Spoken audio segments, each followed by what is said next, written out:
Thanks, Garry, for making some time to have a chat with me. It's just a pleasure to have you with us. G'day, Leanne. It's great to be with you. And as I shared with you earlier, I love New Zealand and I love the New Zealand culture because I'm an Aussie. So we're basically, kindred souls, if you will, in a lot of ways. I think the g'day gave that away, Garry. Well, my Aussie mates, when I visit Australia, give me a hard time because they tell me I've developed somewhat of an American accent, but I don't know about that. Well, so for those of you who don't know Garry, Garry was the global CEO for WD40 for 25 years, and he's agreed to have a chat with us today as we explore more approaches to this idea of human work. And this idea is core to Garry's heart. And so we really wanted to just have a chat today and understand a little bit more from a leader who's put some of this into place. So where were we, Garry? Well, I think we were talking about, the reason behind the importance of having a place where people go to work every day. They make a contribution to something bigger than themselves. They are protected and set free by a compelling set of values.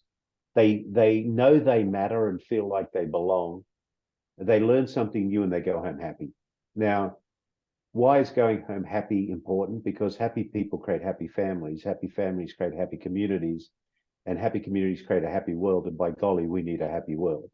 So business has the responsibility, I believe, and a huge opportunity to make a positive difference in the world by looking at culture within the organization. Now, the other side of that that's really interesting is that organizations that have highly engaged workforce have better results because people are working towards a purpose that's bigger than themselves. So I think that's the whole basis behind it. And Leanne, I was lucky enough or fortunate enough, 25 plus years ago, to be put in a position as the CEO of a US public company, to be able to take some of the practices of servant leadership that I learned a lot from my dear friend and my mentor, Dr. Ken Blanchard. He's the 1 minute manager, the guru of servant leadership.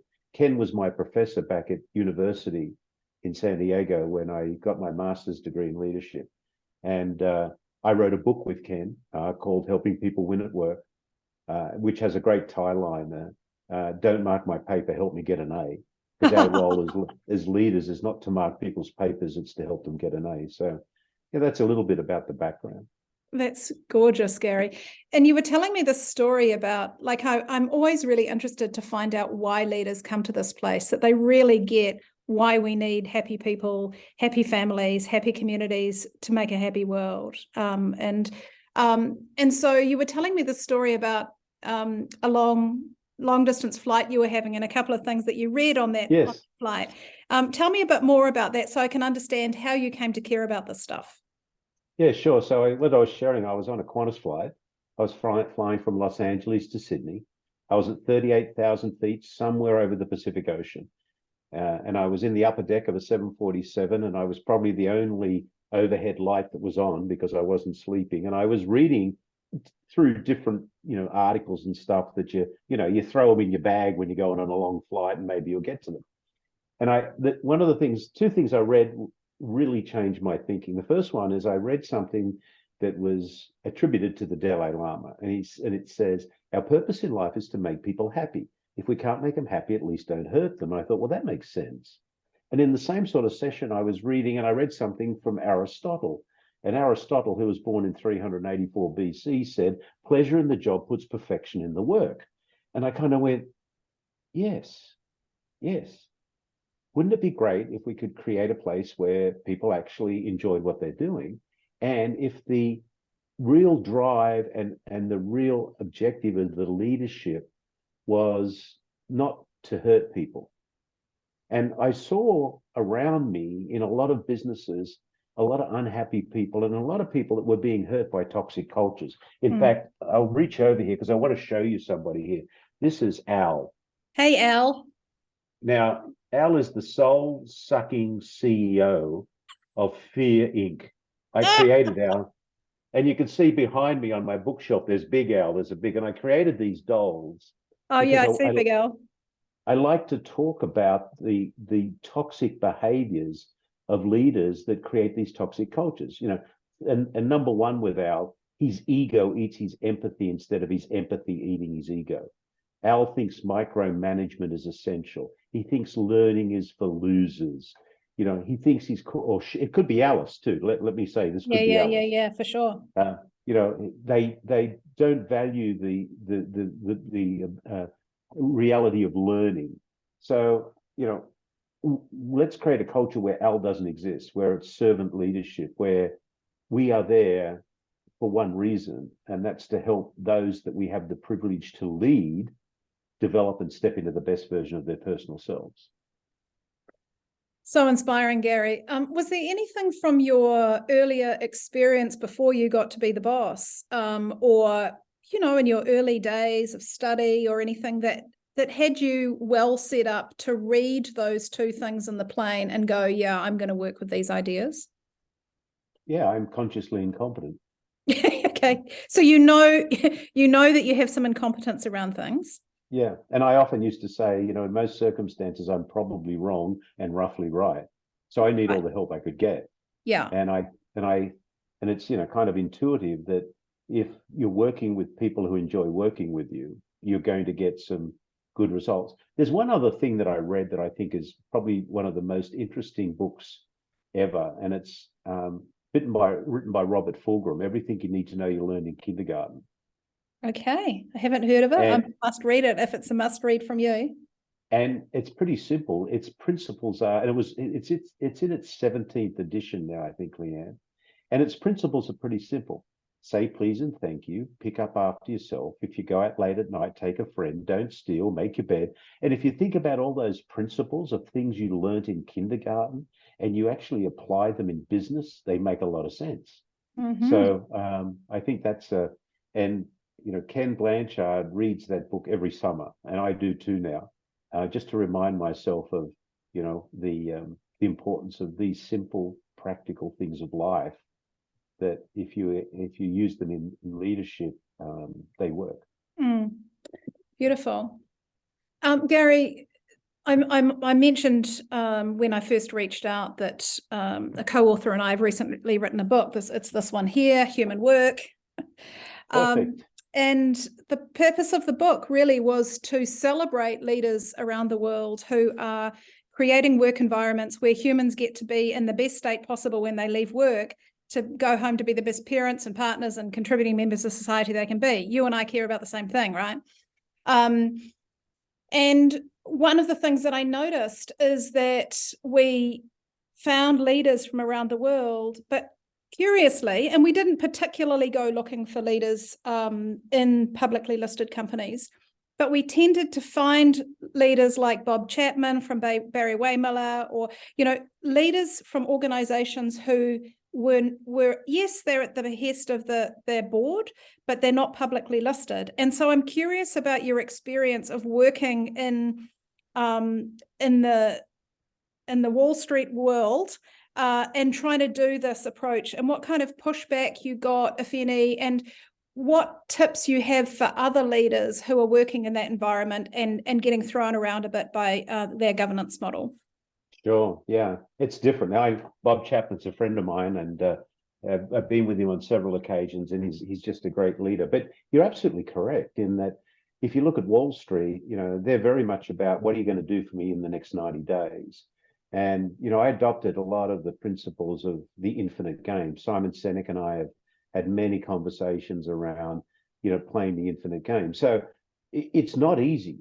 I often told the analysts in Wall Street, if you're going to follow us in 90-day intervals, you're going to jump off a cliff, because I'm not going to lead a company in 90-day intervals. We're here to build an enduring company over time. So it wasn't easy. And you had to balance the temptations that they put in front of you.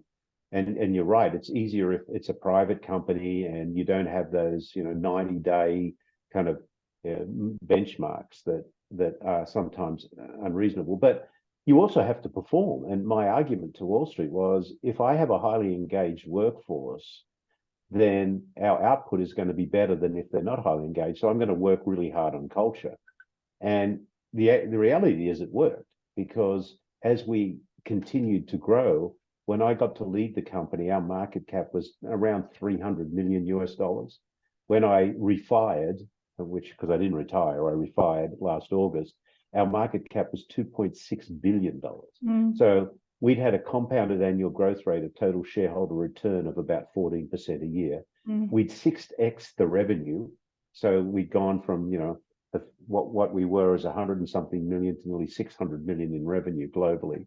We had expanded in 176 countries around the world. And at the end of the day, all we do is sell oil in a can, right? So why would anybody be passionate about that? Well, we don't sell oil in a can. We're in the memories business, and our purpose is to create positive, lasting memories. So, again, yes, it's not easy as a public company, but you've got to have a heart of gold and a backbone of steel and go forward to do what's right. And if you do, you'll be successful. Thanks, Garry. Now I'm wondering, what was the real edge for you in terms of your own learning? Like, to be able to, and I'm talking about in here, right? Like those beliefs, that negative voice, like, what was the hardest thing for you in terms of continuing to put one foot in front of the other and support this idea of, actually, what did you call it? Is it, I've heard you talk about servant leadership. What's the language that you use? Well, it's the culture of our organization is one of people that come together to protect and feed each other. So it's really an enduring culture that we went for, a place where people, and servant leadership is a style of leadership, no doubt about that. But I think the rewarding part of it was, which was really the motivation, was watching people start to thrive and develop within the organization, because you gave them the opportunity to learn and grow. And I think that's really, really important. I say these 4 pillars of care, candor, accountability, and responsibility. If you're great leaders care about their people. They know, as Bob Chapman would say, that everybody who walks into their building is someone's precious child. I say they're someone's precious child, father, mother, sister, auntie, uncle. They're all of those. So you've got to really care for your people. But caring for the people is not just holding kumbaya singing lessons and popcorn on a Friday. You've got to care about them as a great coach to help them develop. You've got to be candid with your people. No lying, no faking, no hiding. I believe most people don't lie. I believe they fake and hide in organizations, and they fake and hide because of fear. So how do you take fear out of the organization?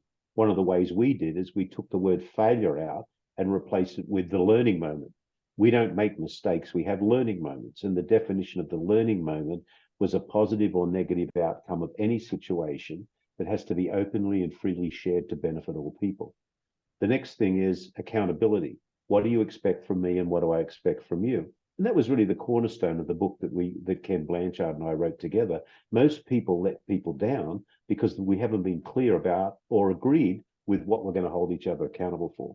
And the next one is responsibility. What are we going to do to be responsible for our own actions and beliefs? And that really comes from having that core set of values in the organization. And values are there to protect people, but to also set them free.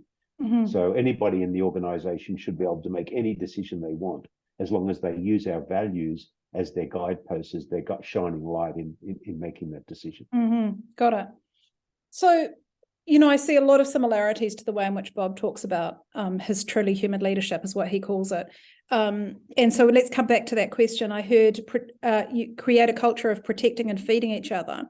And like, if you were on stage and you were talking about your style of leadership, do you have a name for it?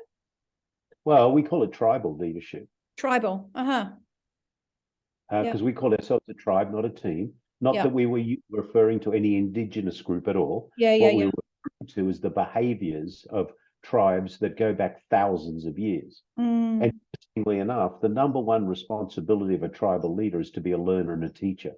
Because for tribes to exist over time, they have to pass on the knowledge and the learning from one tribe member to another. So the number one responsibility of a tribal leader is to be a learner and a teacher. So we see, and the other thing we did is we took the word manager out of the business. Everybody in the business was called a coach. And so you reported to your coach. And when you think about a coach, think about the great coaches of the All Blacks. Have you ever seen them run onto the field and actually try and do the job for them? No. They spend their time on the sideline observing the play, and their job is to help the players play their best game. And they spend a lot of time in the locker room, and the great books I ever read was Legacy, which was written about the All Blacks, which is, they even sweep the shed, which is so important. Yeah, beautiful. Okay, so you've got this terminology that you'd use of tribal leadership, and then within WD40, it was like to protect and feed each other. That was a group of people to come together to protect and feed each other. Yeah, and build an enduring company over time. Yeah. And how did you come to this place of a group of people who come together to protect and feed each other? It's really what tribes do. If you go back, why were tribes together? Think of Ugg the caveman. What was he doing? He was out there, searching for food, bringing it back together, protecting his family, feeding each other, looking for existence. So, that was our just cause. Our just cause was a group of people that came together to protect and feed each other. And that's what we did. And we protected each other by having a solid business, by having a clear strategy, by being bold in our execution. All of those things were so important. And, one of the things that I'm most proud of in the 25 years that I had the privilege and opportunity to lead WD40, in any business cycle at any time, we never laid off one person. So we went through recessions, we went through COVID, and, it was because we had that momentum of our tribe behind us. Okay, I do want to make sure I come back to this question about what was the hardest thing for you, but I'm going to stick with where we are for now. This idea about not laying anybody off, what was some of the, obviously in this economic climate right now, so many organizations are really having a tough time. So what are the ways in which organizations can achieve this idea of not laying anyone off? What were the creative ways that you came about doing that? Or was it just baked into the solid strategy that you had? It was a bit of both. Certainly we had to look at, when COVID hit us around the world, we hit this period of uncertainty defined as a series of future events that may or may not occur. So what we needed to ensure that we were continually watching the horizon and the landscape to see how we needed to move the business through that period of time.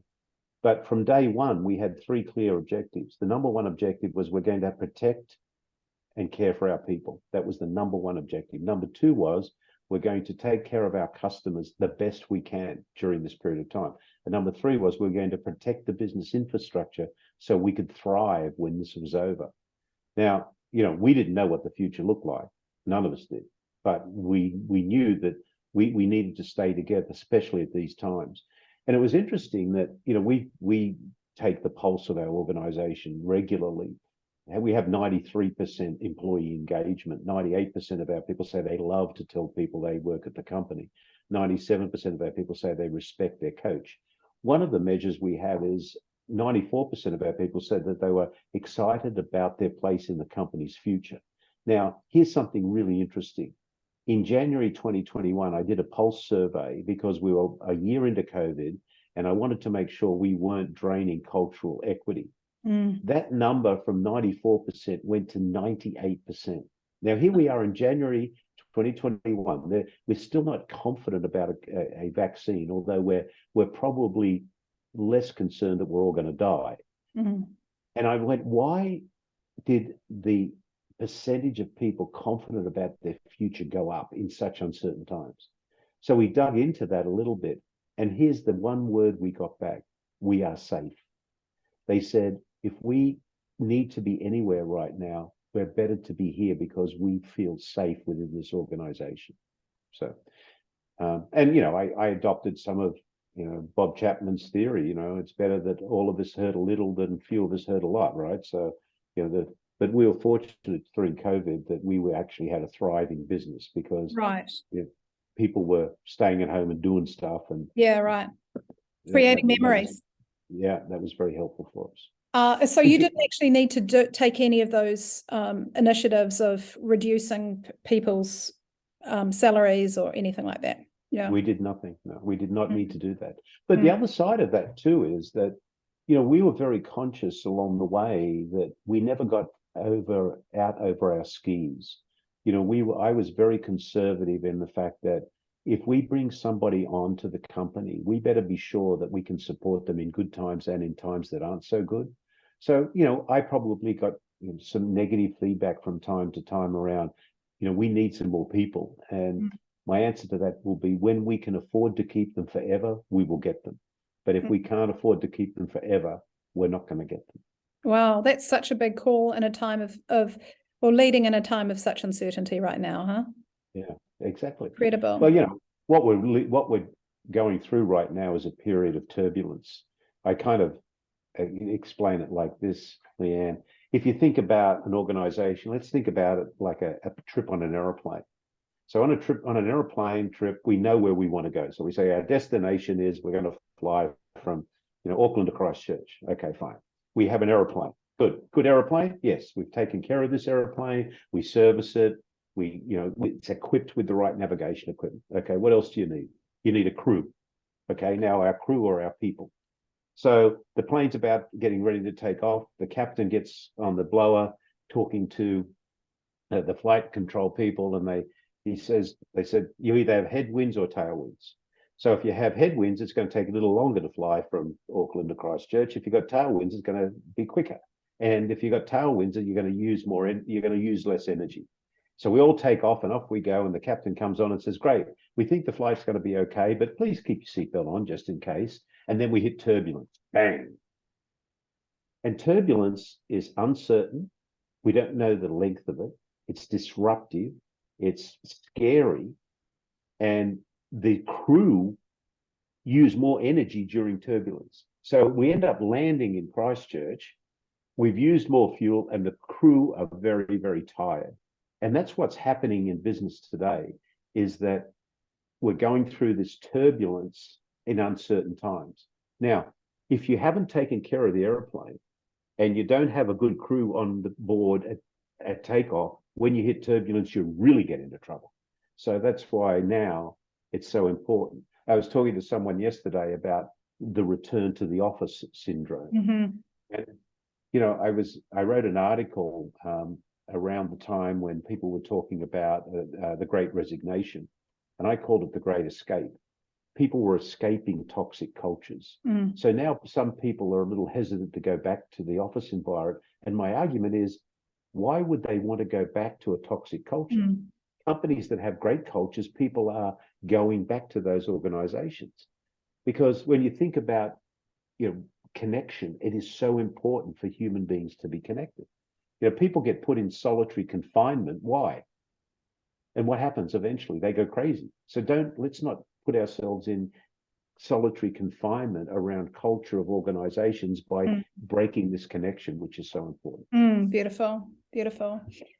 Garry, let's head towards the end of this recording for folks who are listening. What I'd love to hear from you is what advice might you have for a CEO who knows that this is the direction to go in, hasn't been in this way of leading before? What's the first and second and third thing that they might be wanting to do? Well, the first thing is to realize it's not about you. You can't do it on your own. If you think you can, you're in the wrong place. You need the support of those around you. So if you need the support of those around you, you've got to build trust.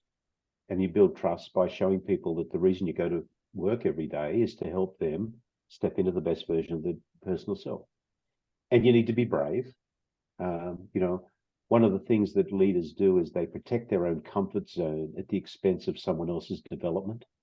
So you've got to be careful about protecting your comfort zone, because this is, a lot of people call this the soft skills. These are no way soft skills. This is hard work. Hard work. And so, Garry, when you say protect your own comfort zone at comfort the expense zone. of someone else's development. And your comfort zone, tell us more about what protecting your own comfort zone looks like. You're not brave enough to have those redirection conversations that you need to have.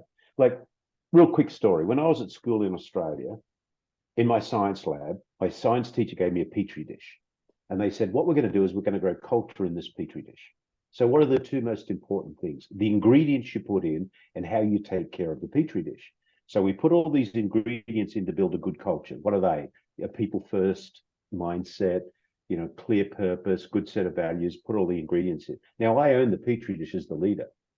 You have to be brave enough to not only reward and applaud and love your people for doing great work, but also brave enough to redirect them when toxins get into the petri dish.